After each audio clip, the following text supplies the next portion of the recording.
Hey there folks, today I'm just going to show you how to replace the blade on your Husky PVC pipe cutter.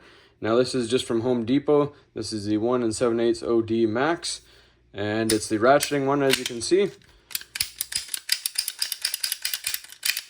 So this blade right here is replaceable, and we'll zoom you in, try to get it focused. That is the item number right there. So when you get your replacement blade, I'm just going to take mine off and put it back on because mine's still good.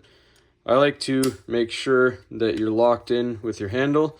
And it doesn't matter that this is seated all the way. You just take this little tab right here and you pull it back. And your blade will pop out. And again, there's your item number. When you get your new one on, I like to dive the nose in first, and then you simply push it in and it locks in. That's all there is to it. Just double check, make sure it's all nice and tight, wiggle it around, open it up. As long as it doesn't fly off, you're good to go. Thanks for watching, everybody. Nice and simple, very quick and easy video. Don't go buying a whole new knife, just buy a brand new blade, a lot cheaper.